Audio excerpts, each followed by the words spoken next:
All right, with that, we're cutting across to South Africa right away, where Cyril Ramaphosa is being sworn in as the new president of South Africa. Oppose all that may harm. Protect and promote the rights of all South Africans. Protect and promote the rights of all South Africans. Discharge my duties with all my strength. Discharge my duty with all my strength. And talents to the best of my knowledge. And talents and to the best of my knowledge. And ability. And ability. And true to the dictates of my conscience. And true to the dictates of my conscience. Do justice to all.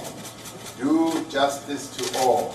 And devote myself to the well-being of the Republic. And do justice to the well-being of the Republic.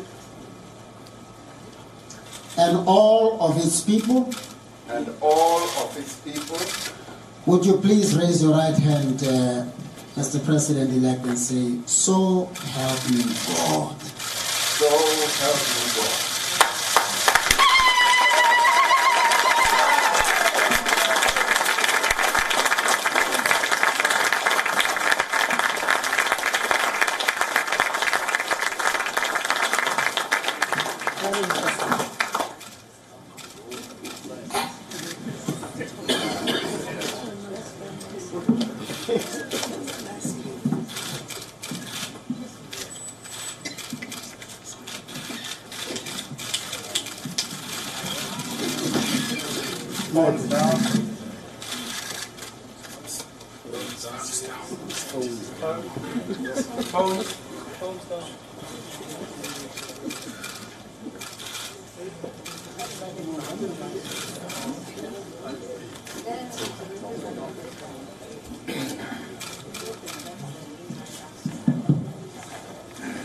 I confirm that we have both sealed the oath by signing, and it's my honor and privilege to congratulate the President of the Republic of South Africa.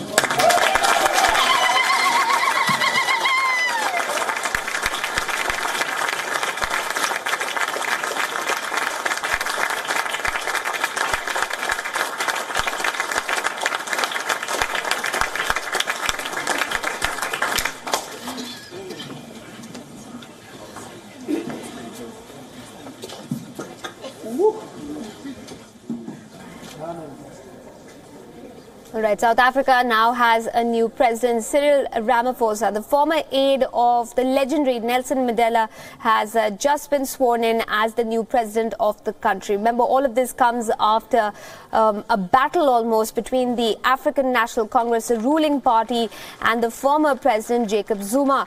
Zuma finally stepping down yesterday to make way for Cyril Ramaphosa. His own party had given him an ultimatum of sorts, telling him that he must resign, that it was time for him to go. However, Zuma refused to concede to their demands. In fact, just yesterday, he had in the morning hours said that he wouldn't be stepping down, and he called the entire fracas quite unfair.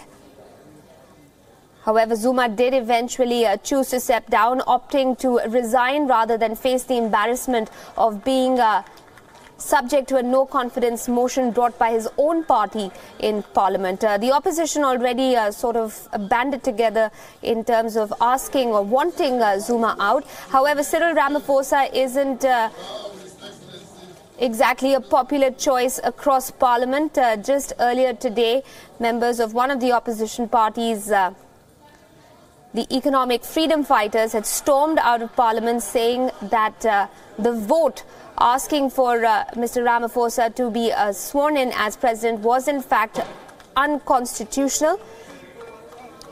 The EFF, or the Economic Freedom Fighters Party, had left Parliament telling the Speaker beforehand that going ahead with the vote would be unconstitutional. However, that didn't stop the vote from proceeding. It went ahead as planned, and Cyril Ramaphosa has indeed been sworn in as the new president of South Africa. Now, the South African currency, the rand, surged in value when it became clear that Cyril Ramaphosa would succeed Jacob Zuma as president. But Ramaphosa is accused of being complicit in Zuma's corruption. His push for closer ties with China may conceal other intentions, and he's been preying on young, vulnerable women. Those are the reports on the new president of South Africa. Take a look. They seemed like bosom buddies and lifelong pals less than 4 years ago. In fact, one of the criticisms against Cyril Ramaphosa is that as deputy president, he kept quiet as the corruption scandals around his boss and South African President Jacob Zuma kept mounting. As the respected Quartz Africa weekly brief noted shortly after the ruling African National Congress elected Ramaphosa as its leader last December, quote, Ramaphosa has stood in Jacob Zuma's shadow for years, silent in the face of his crimes and the crimes of fellow ANC comrades. His election means that the corrupt system that is oppressing South Africans will continue, unquote. The accusation contrasts sharply with Ramaphosa's fulminations against corruption. We will continue with this legacy of fighting corruption and making sure that those who are corrupt and steal from the poor are brought to justice. That is what Nelson Mandela would have wanted. Ramaphosa is considered one of South Africa's richest men. His Shanduka group has stakes in mining, mobile phones and McDonald's. He's a staunch votary of learning from China and wants Chinese companies to expand in South Africa. Government officials are being sent to China for training. It's not clear if his Shanduka group has links to Chinese business. An investigation by South Africa's online Sunday Independent showed he used his wealth to prey on young women, some of them university students. The investigation linked him to 8 women whose tuition fees and hostel accommodation he pays for.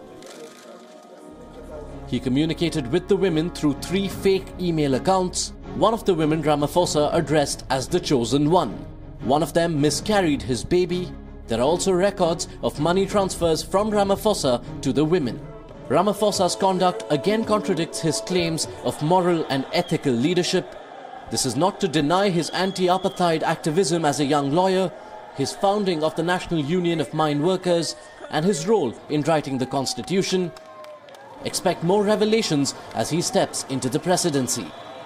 Bureau Report, WION.